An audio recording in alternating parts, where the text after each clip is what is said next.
Pancake and Power Slam. Turn it up, turn it up. It's the Pancake and Power Slam. Turn it up, turn it up. It's the Pancake and Power Slam Show. Turn it up, turn it up. It's the Pancake and Power Slam. Turn it up, turn it up. It's the Pancake and Power Slam. Turn it up, turn it up. It's the Pancake and Power Slam Show.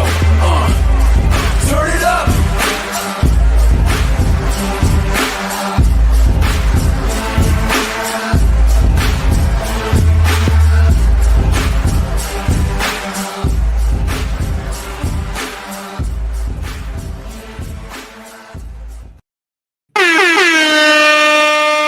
What's up, everybody? This is another episode of the Pancakes and Powerslams Show. How are y'all doing, man? How's everybody? This is a 671, episode 671 of the Pancakes and Powerslams Show. I am Dr. Chris Featherstone. As always, we're going to have some fun tonight, as we always do. So let's hang out. Let's chill out. Come on, log on in. You know what time it is. It's share time, y'all. It is share time, y'all. Go ahead and share the link, retweet, repost. Let's get to 1,000 subs. Y'all were unable to do that last week. Y'all let me down. Yeah, we didn't get to 1,000 last week, y'all. We got more. But we didn't get to 1,000. Let's get to 1,000 subscribers on YouTube. All right. So if you are not subscribed to YouTube, go ahead and hit that sub button and be sure to share the link right now. Repost on Twitter. Share the link on YouTube. It is share time. And I see the people are already sharing, because just like that, we got 11 more people. That was 12 more people on the show. So continue to share the love. Y'all. Share the love, y'all. Hey, share the love, y'all. Hey, share the love, y'all. Let's go. Hey, share the love, y'all. Let go. Share the love, y'all. Let go. All right. Go ahead and share. People are already coming in. Let's do it. What's up, y'all? What is up, y'all? Of course, I will get to questions at the end of the class. Hashtag Ask Doc is the way to go. Let's hit those YouTube likes. Like on YouTube. Let's bump these algorithms up as well. Share on YouTube. Like on YouTube. Let's bump up these algorithms on the YTU. All right. Share, show your boy some love and share on YouTube. Be sure to hit that like button. I want to see some likes. Like on YouTube. All this is free, y'all. Just an extra step. One extra step for a free class that you're about to get on psychology. How about that? So there's only two things. Like on YouTube. I shouldn't be, sometimes you got to reiterate things to people. You like on YouTube, hit the like button on YouTube, hit the share button on YouTube, and hit the subscribe button on YouTube. You know how much those things cost altogether? I have a 3-pack for you for free, absolutely no cost, to like, share, subscribe on YouTube. I'm seeing people are starting to flood the building, and that is also always great to hear, always great to see the continuous support of the people. This is the beginning of the show. Of course, it is time to share, to like, to share, to subscribe. Let's do this. It's going to be fun as always. Talking about the psychology of obedience and authority. We're going to have some fun. I'm going to show a video here as well. Today I see people starting to like, and all that good jazz. So continue to do that. Thank you so much. Thank you so much, PNP, for listening to me. Thank you for being good listeners, PNP. So go ahead and hit that like button on YouTube. Subscribe on YouTube if you haven't yet. Share on YouTube. Hit that like button on YouTube. Let's bump up these algorithms. Oh man, Rollin, you're that's unfortunate to hear, man, as far as the fires and the messing up the internet. Sorry about that. Sorry to hear that, man. Of course, as always, appreciate your support. Robert's in the building, Av's in the building, Dion, Elvis, the People's Wrestling Channel. Man, Michael's in the building, man. Y'all continuing to show some love. Comment here. The comment section is usually always respectful. And you know what, man? I've been doing this podcast thing for a long time now. Like, this is February. So wow, it just came up. It just came up like nothing. Like in 6 weeks or so, 6 or so weeks, I will be celebrating 13 years of the Pancakes and Powerslams Show.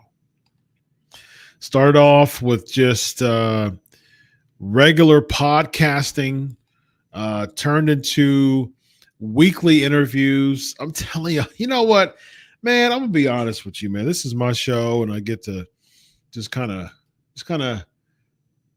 vibe with y'all, just kind of chill with y'all, man. There's a lot of times, man, when people do so much for so many people, there's a feeling that people get that are hard workers and really spend a lot of their time sacrificially and pouring into other people. The unfortunate part, man, is that they feel at times, I'm going to say, I know I feel like this too, and I hear people feel like this a lot. I will put myself in this too. There's a lot of times when people don't feel like they get poured back with the equivalent of the amount that they pour into people. And I'm gonna be honest with y'all, man. I do struggle with that, with feeling like that at times. I do, because I pour a lot into a lot of people every day. I do, as a therapist. I literally empty my emotions. It's literally figuratively, because an emotions is it's a construct. It's not really measurable. But at the same time, I empty myself. I empty my emotions. I empty my emotional equipment. I empty my emotional capacity. I empty my emotional storage to make other people feel better every day. As a therapist, I literally equip myself for people to gather or to consume my emotional energy and equipment and compassion and optimism and positivity. They come to my office or virtually. They take that from me, and I'm empty. I'm a little emptier than I was, starting the day. Now, the passion that I have doing what I do supersedes that. I love what I do. Being a therapist is an absolute blessing from God. It is an absolute blessing from God. I absolutely love it. It is emptying, though. Every day it's emptying. It is draining. It's exhausting. And then I come and I do multiple shows for you, specifically on Tuesdays. I have 3 podcasts on Tuesday nights, and I do college professor work, and I literally study and research and go into files and do a lot of stuff when it comes to these classes for y'all every single week. And so, yeah, man, it's it's more, this isn't a plea for you to, do whatever, but it does bring an extra level of understanding for you to understand that this isn't something that I'm just randomly doing on a Tuesday night because I don't have anything else to do.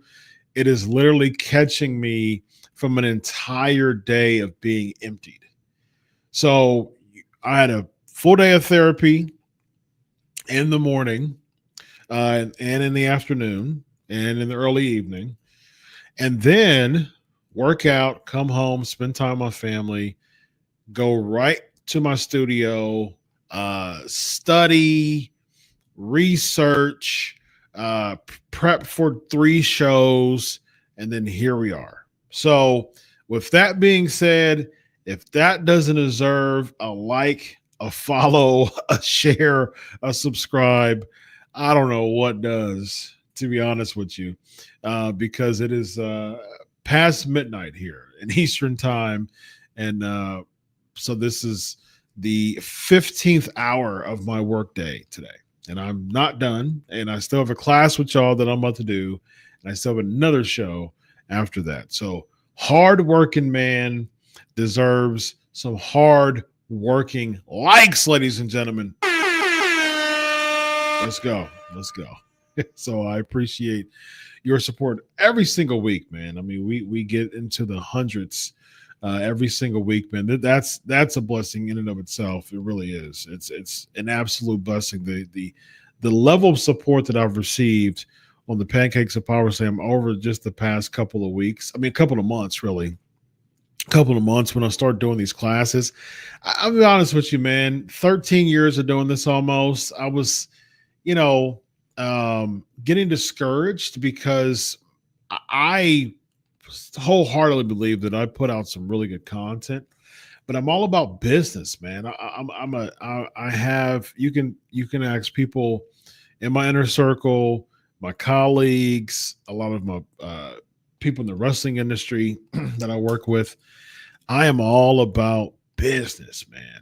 I've always had that type of mentality of just like this understanding and just having a desire to continue to understand business.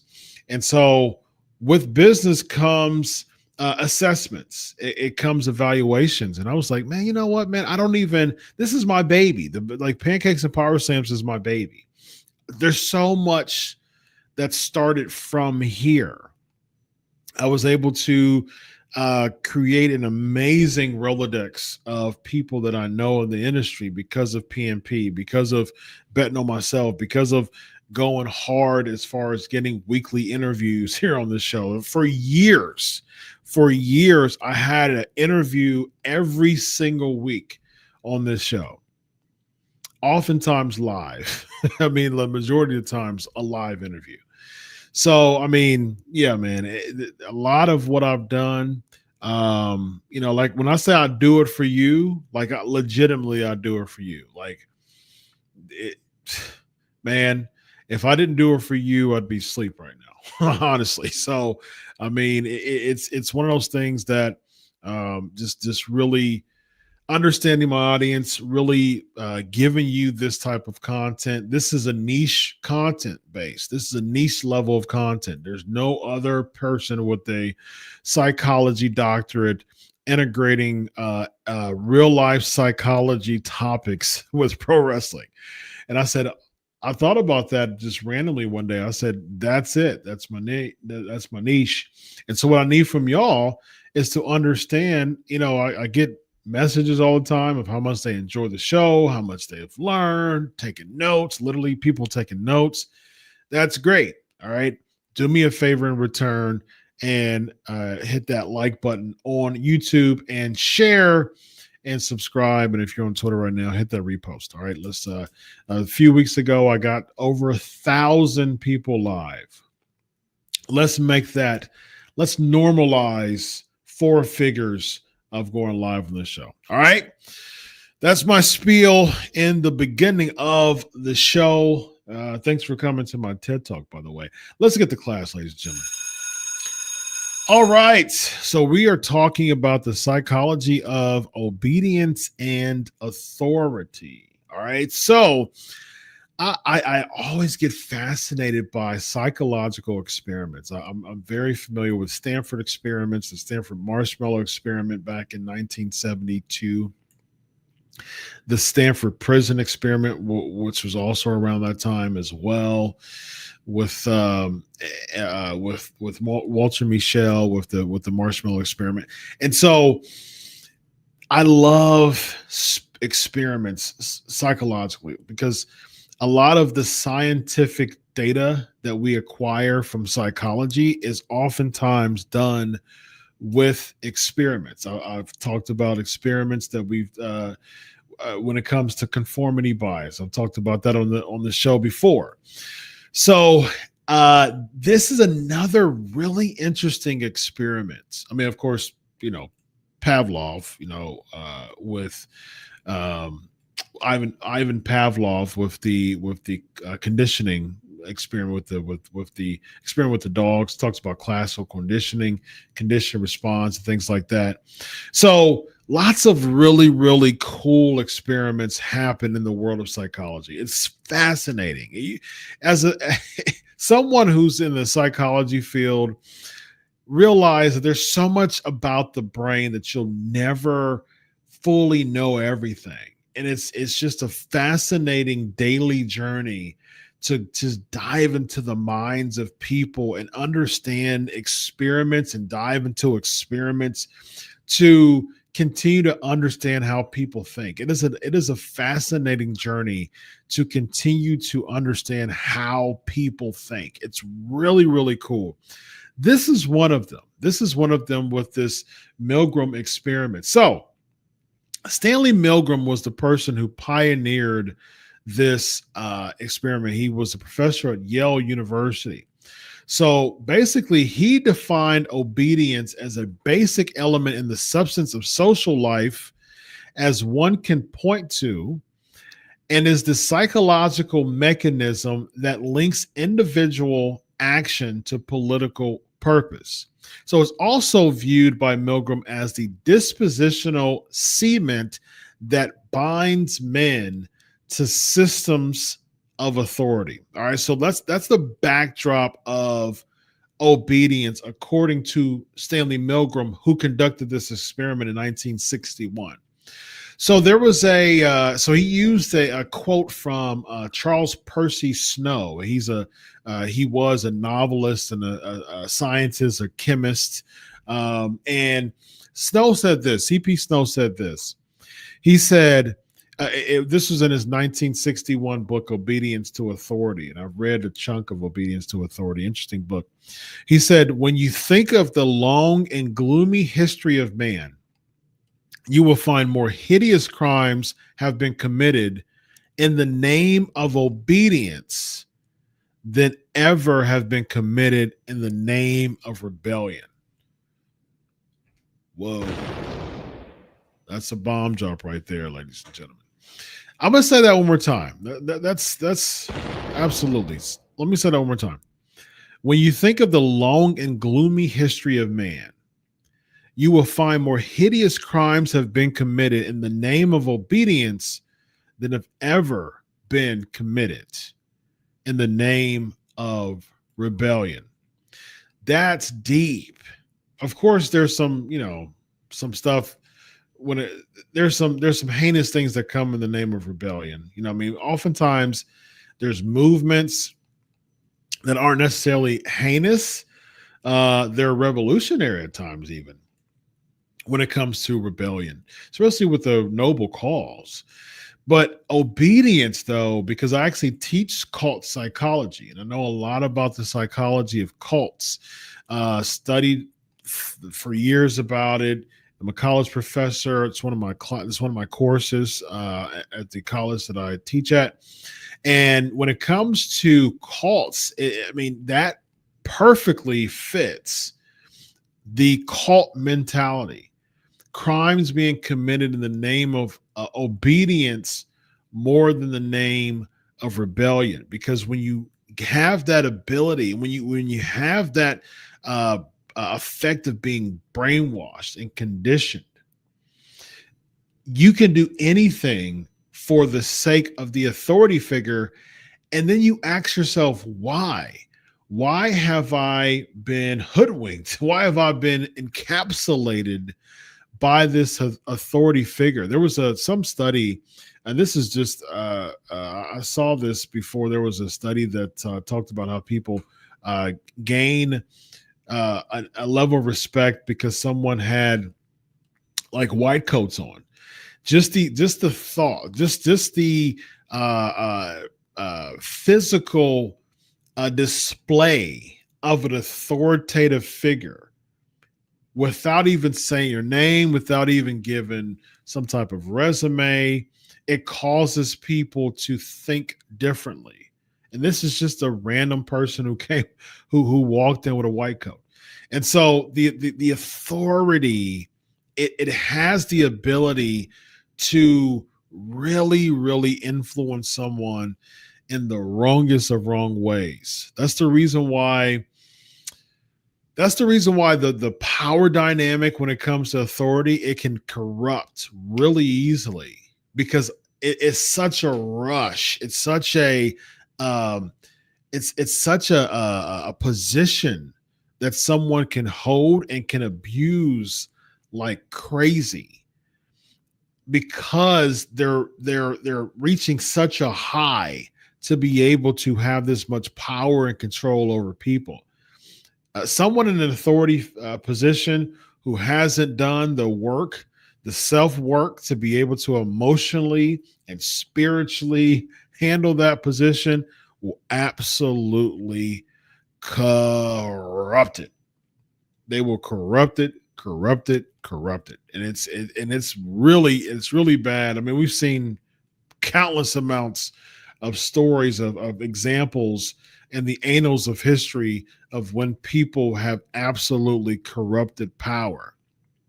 You get people behind you and you start to develop this sinister, oftentimes, mentality that there's this shift from managing other people and gaining a sense of power and even getting to the point where it's uncontrollable. It's like a beast that is formed. And so you have to be very, very careful as far as how you treat the role of authority. We'll get into what Roman Reigns did back just a few years back, almost 5 years ago now. It's crazy. But let's dissect this from a psychological standpoint. So Milgram, he has this experiment. All right. So the CP Snow is the backdrop to this Milgram experiment that happened in 1961. So basically, Stanley Milgram is a professor at Yale. He wanted to have this experiment at Yale University. So what he does is he sends out this advertisement. He sends out a public announcement. I actually have it. I want to show you all this public announcement. It's actually pretty cool.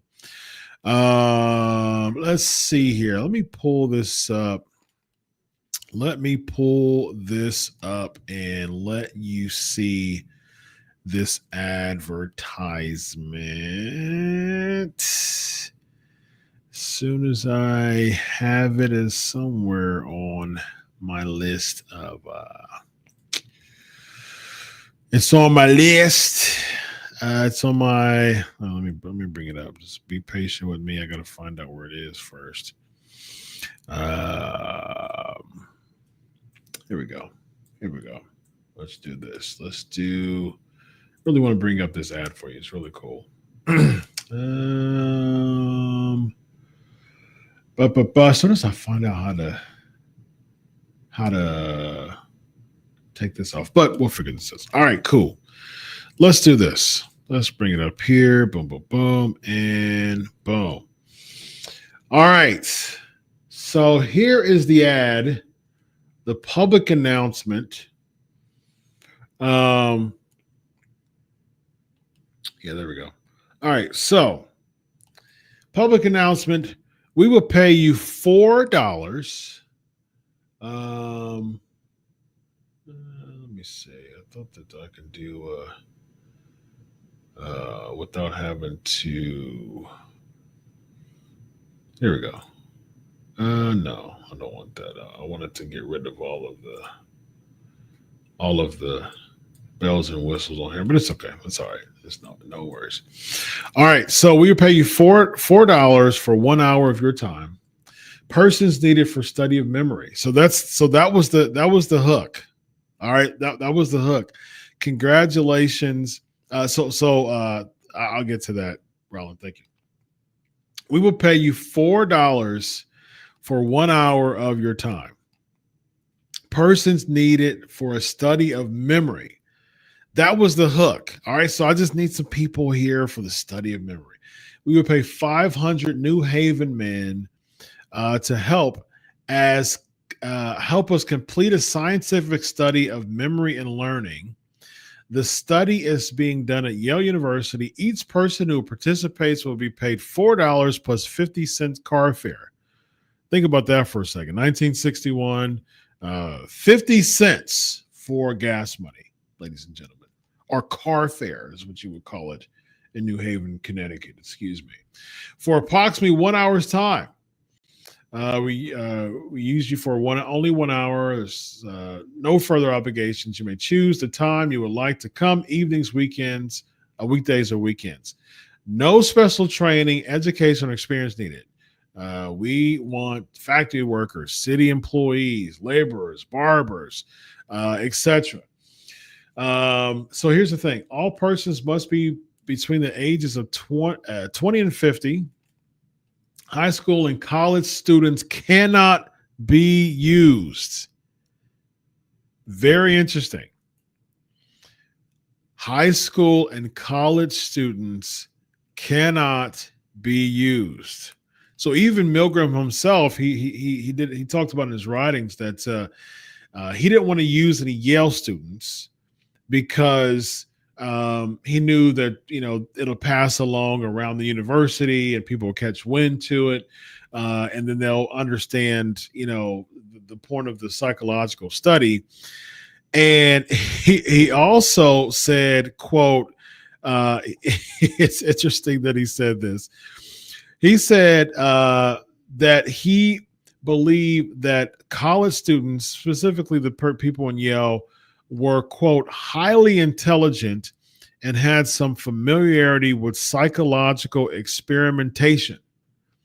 So he didn't want to bring in people with, high levels of expertise when it comes to this, or even the thought of, I think that this could be something here that could be an ulterior motive, if you will. So very interesting stuff. Very, very interesting stuff. And so if you meet these applications, fill out mail to Professional Stanley Ingram, Department of Psychology.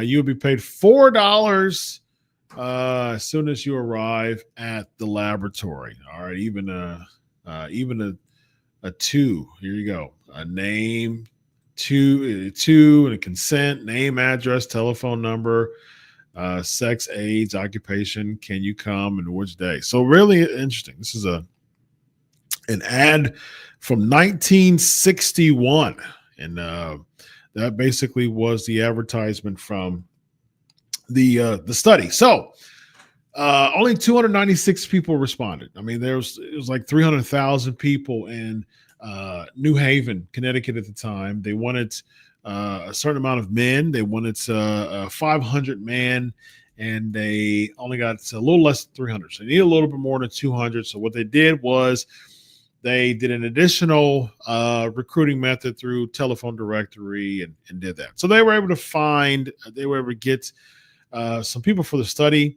So the participants were told, and I mentioned this here in the ad, they were told that they were helping with an experiment and dealing with the effects of punishment on learning, but they were not told the person taking the test was an actor and was actually not being shot. That's the interesting part. So this sets the backdrop of the video that I'm about to show you about this really interesting Milgram experiment. I want you to see this video, and you get to see just like the threshold of the human nature of not wanting to inflict pain on people. And you see the threshold of when does that transition into appeasing authority. And it's fascinating stuff, man. It's really fascinating stuff. So I'm gonna bring this up again. I'm bring up another slide. I'm gonna bring up a video here, and we're gonna talk about. We're gonna check this out. So check this out, and here we go. With another person, and they drew lots to find out who would be the learner and who would be the teacher. The draw was fixed so that the participant was always the teacher, and the learner was an actor hired, pretending to be a real participant. The learner, who was an actor called Mr. Wallace, was taken into a room and had electrodes attached to his arms, and the teacher and researcher went into a room next door that contained an electric shock generator and a row of switches marked from 15 volts, which is a slight shock, to 375 volts, which had a danger reading of severe shock, and up to 450 volts, which is enough to kill a human being. Get me out of here, please. Continue, please. Go right on. I refuse to go on. Let me out. You refuse to go on. The experiment requires you to continue, teacher. Now, by the way, obedience to authority and personal conscience. In 1963, Milgram examined justifications for acts of genocide to kill a human being. So the 450 has the ability to kill the human being. All right. So let me reiterate. The person on the other side is not being shocked. The get me out of here and all that, that's acting. That's fake. Like they're not being shocked. But the person here, he thinks that the person on the other side is being shocked.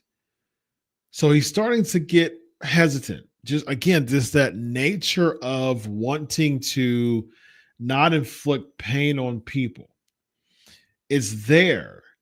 But it crosses the threshold at the expense of appeasing authority, and you hear the people saying, "Just do it." You know, you hear the person just saying, "Just do it." The facilitator, "Just do it. Just do it. Just do it."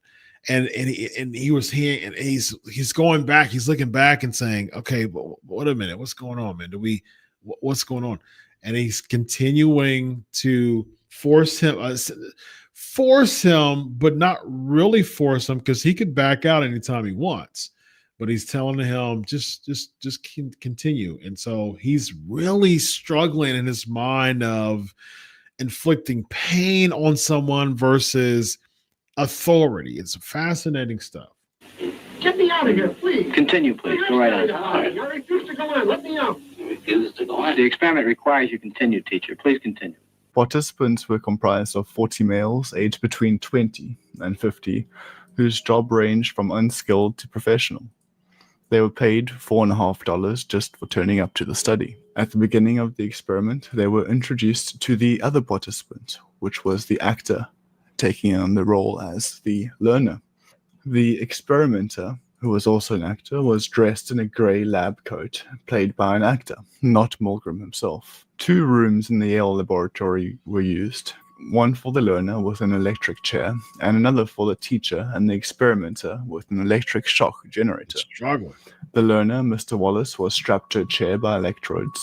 After he had learned a list of paired words given to him to learn, the teacher tests him by naming a word and then asking the learner to recall its partner or pair from a list of 4 possible choices.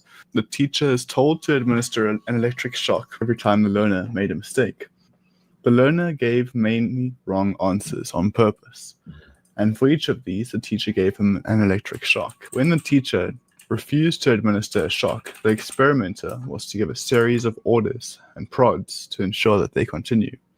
There were 4 prods, and if one was not obeyed, then the experimenter, who was called Mr. Williams, read out the next prod, and so on. The 4 prods were, firstly, please continue. Secondly, the experiment requires you to continue. 3, it is absolutely essential you continue. Those direct. 4, you have no other choice but to continue. So what were the results of the study? Morgan found that 65%, almost 2/3 of the participants who played the role as the teachers administering the electric shock, continued to the highest levels of 450 volts. All the participants continued to at least 300 volts. Milgram did more than one experiment. In fact, he carried out 18 variations of the study, all with similar results. So this can't be taken as once-off random and non-occurring event. All he did was alter the situation to see how this affected obedience. From the results of the study, Milgram developed a theory called the agency theory. Milgram explained the behavior of his participants by suggesting that people have 2 states of behavior when they are in a social situation. The first is the autonomous state. People direct their own actions and they take responsibility for the results of those actions. Then there is the agentic state. People allow others to direct their actions and then pass off the responsibility for those consequences to the person giving the orders. In other words, they act as agents for another person's will. Milgram suggested that 2 things must be in place for a person to enter this agentic state. Firstly, the person giving the orders is perceived as being qualified to direct other people's behavior. That is, they are seen as a legitimate source of authority. Secondly, the person being ordered is able to believe that the authority will accept responsibility for what happens. Agency theory stipulates that people will obey an authority when they believe that that authority will take responsibility for the consequences of their actions. Milgram, Yep, psychologist indeed. at Yale Very University. interesting stuff, y'all. He conducted an experiment focusing on the Yeah. So when it comes to the agency theory, and it oftentimes, has a lot to do with the participant believing that the authority figure is able to accept responsibility.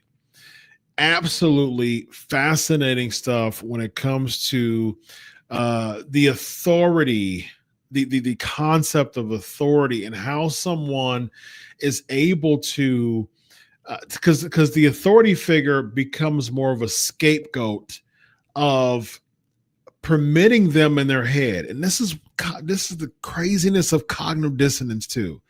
You basically say, I don't want to do this. It's hurting me to do this, but at the expense of listening to the authority figure, I'm going to proceed with this past my threshold of desire and into a new type of vein of appealing to authority or submitting to authority. And it's very, very fascinating, even to the point of sacrificing your own personal desire for to not inflict pain on a human being at the expense of appeasing authority. So the results from the experiment, as you saw, it showed that inflicting a level of pain to someone to a conflicting degree was more of a learned behavior instead of human nature. So you can persuade people, you can persuade others from a standpoint of authority to do things against their will at the sake of the authority figure being a lot of times even a manipulative scapegoat. Even the thought that, okay, so you'll be responsible for this, right? Like this is going to be on you, right? And it's fascinating stuff. The study also showed that despite learning from childhood that is a fundamental breach of moral conduct to hurt another person against his will, people are willing to abandon this concept in order to appease authority. And it's like even from you can break this down in so many different ways, from a concept from the standpoint of dog eat dog, society, when it comes to trying to you're stepping on someone to get ahead. You know what I mean? Like, it's not something that you really want to do, or you came in the gate desiring to do, but you're willing to do to get ahead and to get that spot, to appease the authority. You're willing to step on someone's head to entrap someone, to get someone in a specific place, or to even speak ill on someone to get that break. You know what I mean? It's a really interesting concept. It's phenomenal. And so the interesting part of that is that goes right into what we saw with the Bloodline storyline back in September area of 2022. So Roman Reigns comes back at SummerSlam, August of 2020, I believe. And he wins the Universal Championship. Jey Uso, at this time, Jimmy was injured. Jey Uso was doing some solo work in 2020. He really starts his solo career in 2020. Other times when they would do both of them got arrested for alcohol-related issues. So they would keep both of them off for a while. And so this time they decided to keep Jay on when Jimmy got injured. And so he becomes number one contender. They have, him and Roman Reigns have a couple of matches, even have a Hell in a Cell match. Jimmy comes in, and then Roman wins both of them. And so basically, he has that Jay. He's like, no, I'm not going to be a part of, this chief, this tribal chief. I'm not a part of that. Like, I'm not going to acknowledge you. He kept saying, acknowledge me, right? So that was his authority figure. That was the how about the, hold on a second. The cough.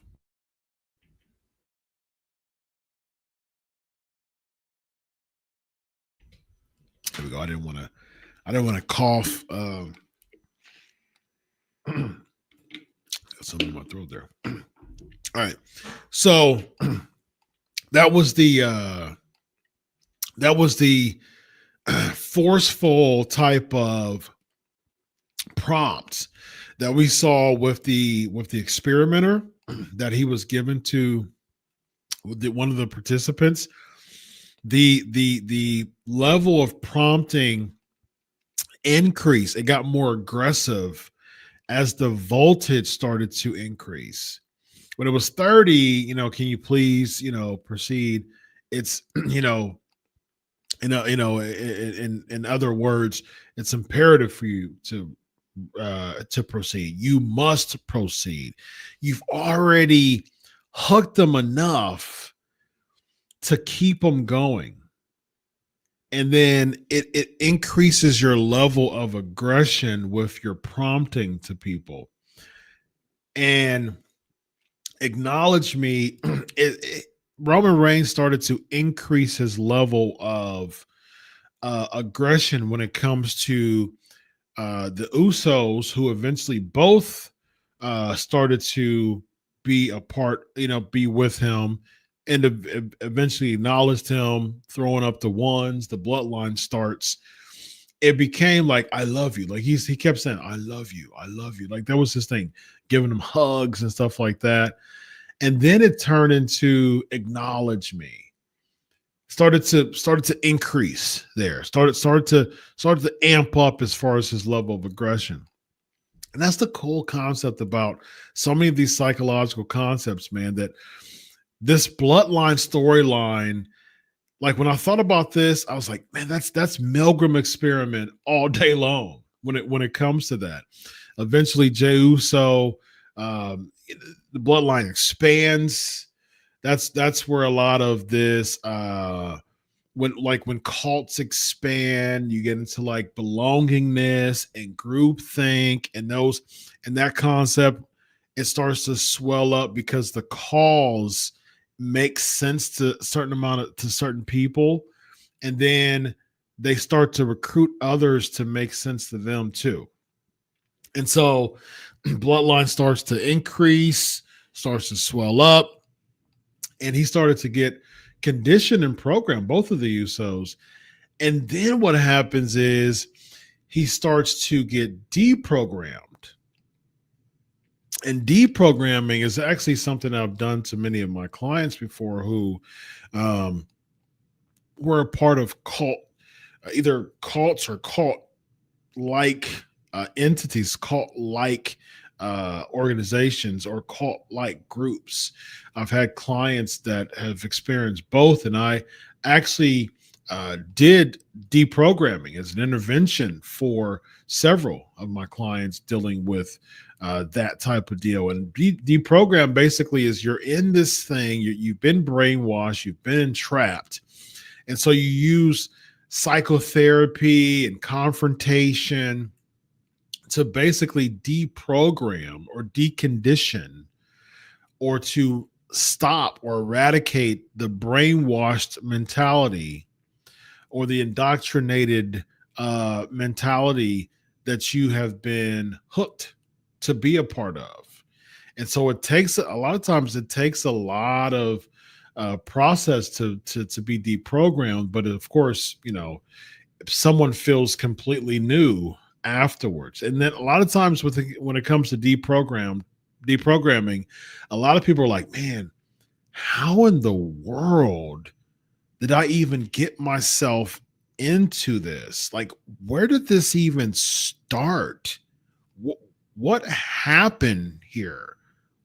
Where did this go? How did I even get to this part? And so it's a fascinating concept. And we saw that with Jey Uso when it comes to denying it, accepting the acknowledgement, acknowledging, swelling up the group to the leader, starting to see some cracks, basically in this golden calf in many ways, this stature, this authority stature, this idol. And that started the progress of deprogramming. Of course, this Bloodline story, like Sami Zayn was in his ear as well. And so, yeah, just really, really interesting, fascinating stuff. And now Jey Uso deprogrammed, went away from the Bloodline, stopped, being a part of the Bloodline, the heel version.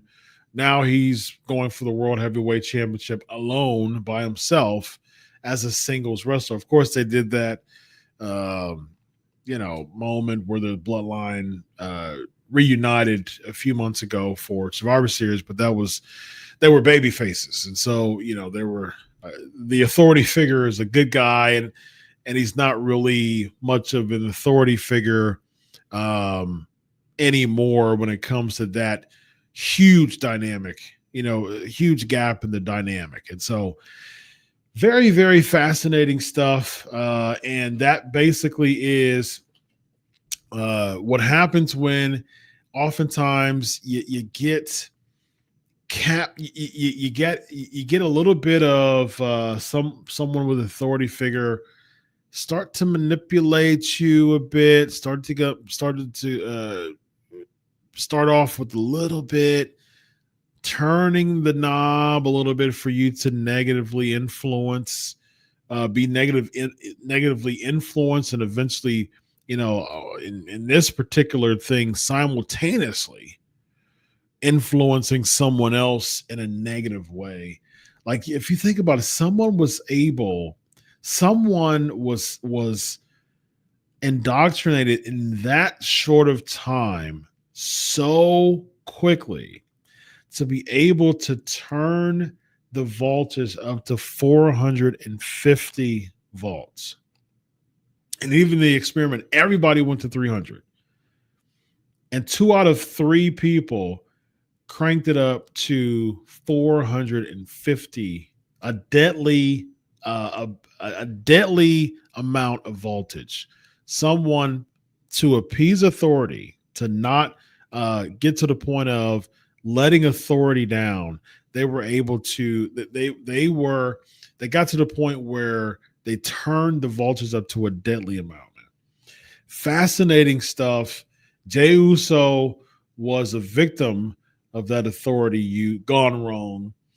He was able to deprogram himself from being indoctrinated, and now he is going to go against Gunther at WrestleMania. Ladies and gentlemen, that is the psychology of obedience and authority with use of the Milgram experiment. That is a class for today.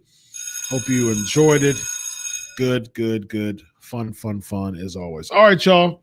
Without further ado, it is time for the question cast.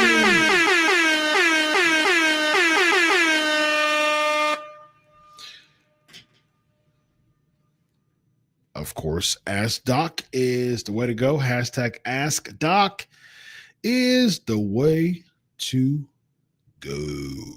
All right. The People's Wrestling Channel. Moose showed up with NXT tonight and will be defending my question cam.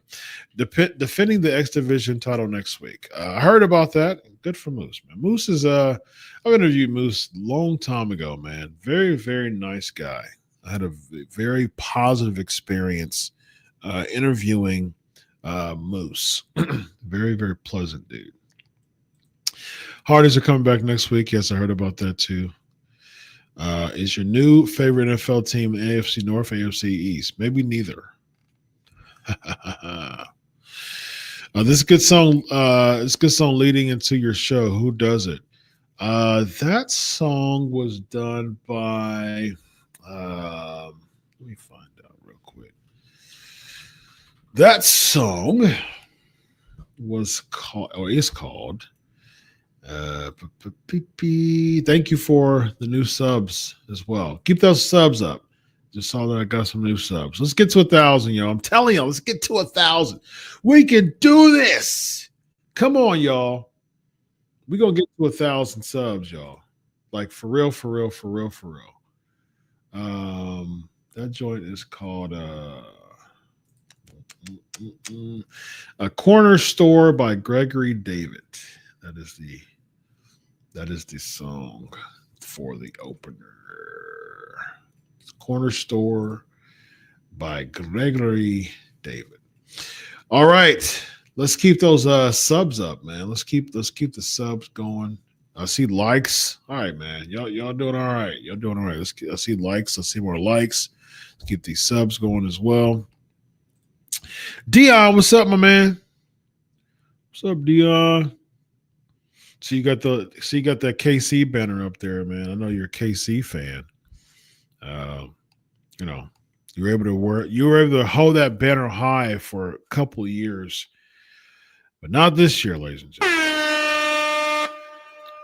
Although I'm an AFC guy, but Philly did it. Rollin, what's up, my man? My Wi-Fi is acting up, so the screen keeps pausing. I'm in California right now, and since those fires in LA, the Wi-Fi has been a mess. Again, man, that's unfortunate. I deeply am sorrowful for that, and I pray that that gets sped up. That process and everything gets well soon. I just hit the like button with the late Randy Savage elbow from the top rope. Yeah, I mean, he had like the cool thing about Randy Savage's elbow, like someone just do the elbow drop just kind of like this, and it's kind of weird. The cool thing about Randy Savage's elbow drop is that he did it like this, and he used like this part of his body. Like he did like a whole type of, it was more than just an elbow drop. It's like a side body splash. Like it was picture perfect. Dion is going to be a young 52 years old next Thursday. Happy birthday. Elvis, thoughts on Michelle going into the Hall of Fame? If you remember, I said a few years ago that she should go into the Hall of Fame. I always say this, man. Always say this. She's a 4-time women's champion. I think 2-time women's champion, 2-time Divas champion. So 4-time women's champion.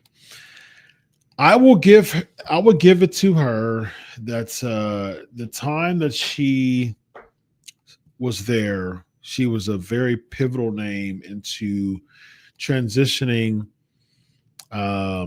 She was a very pivotal part into adding athleticism to the Divas division.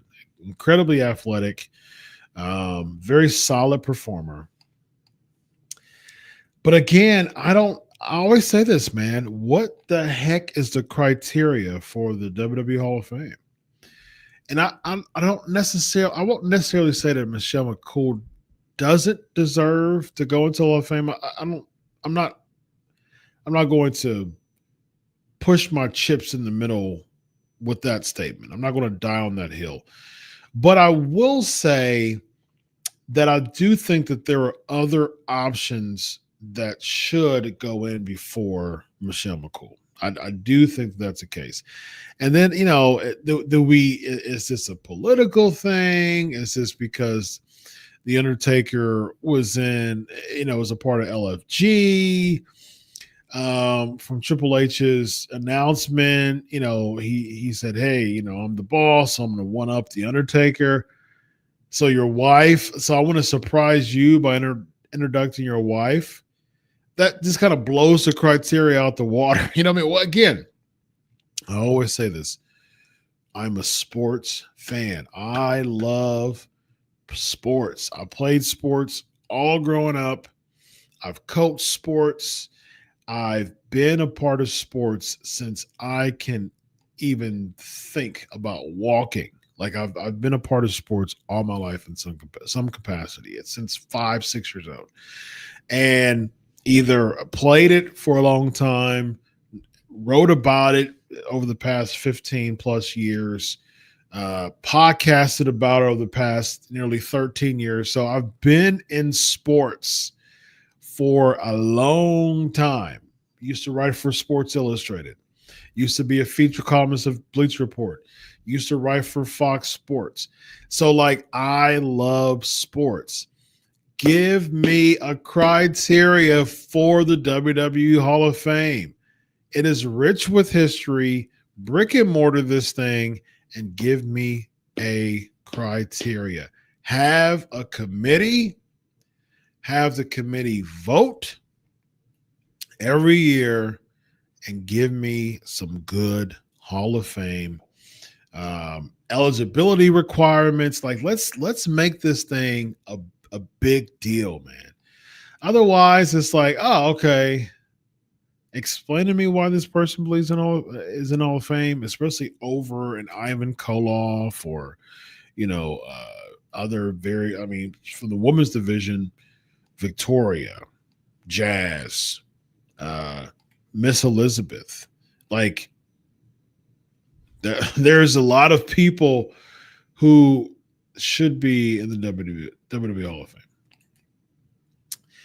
Matthew, any update on Ray Phoenix situation? I posted that a few days ago, and that's the last update I received. So go on my X page and check out the update there. Matthew is also asking, any update on who you heard is slated to win men and women's chamber matches? I haven't even really here's the crazy part, man. Here's the crazy part. A lot of stuff is and the feather bombs, and that's where I'm going to keep it. Because here's the thing, man. I really don't have the time and energy to be trying to figure out which part of my Twitter following likes spoilers, which part of my Twitter following don't. I've been posting anything 3 days, other than today, 3 days. It was fun, and I still am going to report news. I mean, of course, there's feather bombs. I'm going to report multiple news and reports a week. I mean, I get paid to do that with Sportskeeda. I'm going to continue to do that on Feather Bombs, on Backstage Pass. So be sure to subscribe there. So, but when it comes to like Twitter stuff, I may have some Q&As, but a lot of the stuff that I'm going to report, like if I'm getting like urgent news like that, I did some really interesting, some really important things last week as far as like statuses and stuff like that. You're going to see more of that from me. But when it comes to spoilers, man, listen, I don't have time to be figuring out who wants this. I'm not on Twitter that much to figure it out. And then I'll get all types of notifications. There'll be hours that I won't be on Twitter, and then I'll get a flood of notifications, and I'll clear the notifications out. I'll look at some of the notifications, and you'll get this half like, why would you spoil it? And then you'll get this other half like, oh, I want spoilers. And it's crazy, man. And it's case in point, I was going to make it clear on my Patreon about Jey Uso. I was so close, and you can even tell my patrons. My patrons can affirm this. I was about to say Jey was going to win the Royal Rumble, and I didn't. I told some people off the record, like just off air. But the crazy thing is, the following week, one of the patrons on the Hangout, the live Hangout, it's just a group of us, patreon.com/Pancakes and Powerslams. We have the after party. We're all on screen hanging out. They ask me questions. So it's crazy that the following week, one of my patrons on the after party was like, oh, I'd have been so upset. I mean, this awesome dude. He'd have like, man, I would have been so upset if you would have said who won the Royal Rumble. So I'm like, okay, I feel better about that, because one person I know would have wanted me to say it, and then another person was like, I'm glad you didn't. And then I was going to text it during a group text, but they didn't want me. So it's like, I don't have time in the day. Like, I'm a full-blown therapist by day. I do not have time to sit and detect what people like on Twitter. I don't have the time of my day. I come, I do therapy. I come home. I college professor. I have 6 podcasts a week. I don't have time to sit and detect who likes what on Twitter. And it's interesting because someone really important in the business, in the industry, I had a really good conversation with this person on the phone. And this person was like, man, look, post whatever you want. It don't even matter what they say. I'll get more into that in the Patreon. And I was like, that's interesting. That was very encouraging and affirming. Like, man, you know what? Y'all about to hear this, and I'm going to report it when I get it. But I have noticed that a lot of people don't like spoilers. And so I think from what I detect, the majority of people did like, it's crazy because people did like spoilers in the beginning when I was reporting a lot of spoilers. And then they stopped wanting me to, and it's just fickle wrestling fans. I mean, I have a whole video about why pro wrestling fans are fickle. Be sure to sub on my YouTube page, and you'll be able to see that archive, by the way. Let's see here. Rollin, congrats on 13 years of PNP. Thank you very much. You know that 13 is one of my favorite WrestleManias, where Taker wore the old school black and gray to beat Sid in the main event, but Brett and Austin stole the show. Yes, 13 was a banger faux show. Thank you, by the way. Elvis, did I hear that the Pope is sick and currently in the hospital? I did not, but I might need to. Well, not might. I have to give him some love, man. I've talked to Pope several times, and it's unfortunate, man. So I'll have to give him some love. Definitely praying for him. Speedy healing in the name of Jesus. James, what is your favorite Bob Holly, aka Hardcore Holly match, and do you think he should return to WWE for one more run with Cody Rhodes since they were tag team partners at one point? Do I think he should? No. Do I think he will? No. Bob Holly's has some bangers, man. The first thing that comes to my mind is the Hardcore Championship, kind of Iron Man type of deal. They end up winning at WrestleMania 17, I think it was. Another one was the Royal Rumble when he came back as like a rugged babyface, like a no-nonsense babyface, and they gave him a push against Brock, man. And he was giving Brock the business, man. And this was after the gimmick where Brock, there was the botch of the F5, I think it was, and jacked him up. And so, yeah, man, it was, he came back and man, he was, you could tell how tough he was, man. And I thought it was cool. I always liked that match. I always liked that little mini angle leading up to the Royal Rumble between Brock and Holly. I liked it. Speaking of Bob Holly, I'm surprised he's not in the WWE Hall of Fame. Yet he was there for years and years until he left. I mean, at the end of the day, how did they book him ultimately? You know what I mean? Like, that has a lot to do with it too. Eric, I see you in the building. Hashtag AskDoc to get your comment on the screen. Appreciate your love as always, man. Robert, there are some ways WWE can go with Punk at WrestleMania. Not sure how true it is. Some people in WWE may want Punk versus Cena versus Cody at WrestleMania if they go that way. How could they pull that off?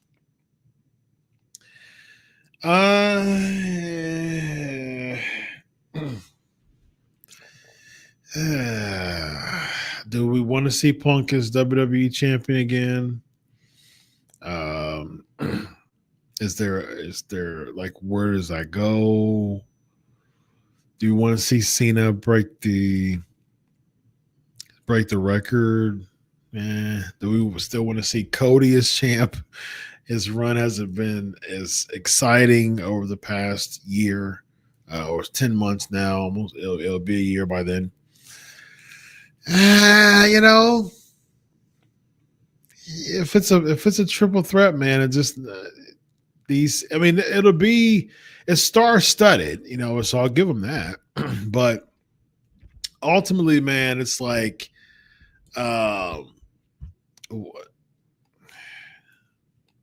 whoever wins, okay, like, all right, sure thing. I mean, it will be a banger, though. I will give you that all the way. It will be an absolute banger, and the fans will get into it. So, right at the end, Av comes in the building here. With the way WWE is heading with predictable matches, will this keep people watching, or is this the way now? This is what I'll say. Their Netflix audience from the original time has lost now over 3 million viewers globally. Start off as a 5.9, now it's at a 2.8. So in 6 weeks' time, WWE Raw has lost 3.1 million viewers globally. So once you put those numbers in the next 6 weeks, once you put those numbers in, and once you analyze those numbers, you have to consider the fact that something's not working here. You lost 3.1 million viewers or views globally. Okay, so something's not working. It'll be interesting. I don't think that number would have been so drastic if it was this time last year, because the Rock and Cody stuff was so hot. I don't think they would have lost that many. But yeah, I mean, losing 3.1 million viewers in just a month and a half. Nah, that's not good. That's not good, John. Not good. Not good. But what is good is your continued support here on the Pancakes and Powerslams Show. I'm telling y'all, man, let's do it. Let's do it. Let's get to 1,000. Let's get to 1,000. Hope you enjoyed class today, talking about the psychology of obedience and authority, stemming from with a pro wrestling affiliation of the Bloodline storyline. Very interesting. All right, so now you know the psychology. Like, what is it? How interesting is it, really, that someone who is even good-natured, a good-natured human being, what they're willing to sacrifice and relinquish for the sake of appealing to authority and appeasing authority, specifically appeasing authority. Deep stuff. Rollin at the coming through. Does Big Jim have to remove himself from the authority of Roman to experience the success of his younger brother? You know, that's an interesting conversation as far as Jimmy Uso, man. Yeah, I think so. I think he needs to break away too. I don't think they've really done a good job breaking him away the way that they should.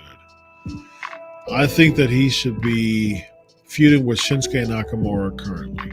I think that Jimmy Uso should get some love as well and become United States champion. I think that there should be a ladder match, like a 6-person ladder match for the United States Championship. Give me like an LA Knight, a Shinsuke Nakamura, Carmelo Hayes, Andrade, Jimmy Uso. I think I said 5 names. I mean, you can easily throw someone else in there. I mean, if Jacob Fatu and Braun Strowman are doing a thing, you can always add, Tama Tonga in there. So I mean, there's 6 qualified names that could be a part of this ladder match for the United States Championship at WrestleMania. And I think that Jimmy Uso should win the United States Championship at WrestleMania. Both of them should have crowning moments as Usos. I would love that. Robert, I'm not sure why they had Sim return last week. Return a week later after KO gave him pile driver. Orton's been gone for a while. Exactly. Logically. Orton's been gone for months. Sami Zayn, though, man, he has the resilience of Superman. He's immortal. Brawler. Ladies and gentlemen, this is 670 in the books. 670 episodes in the books. 671 episodes in the books. Of course, again, man, let's get to 1,000 subs. I pray that y'all enjoyed the show based on the continued support. Again, didn't dip. Y'all continue to it's 1:11 a.m. right now, and y'all continue to support me. I have 3 figures right now, and at one after 1 o'clock in the morning Eastern time. So I'm forever grateful for you all continuing to show me love here on the show.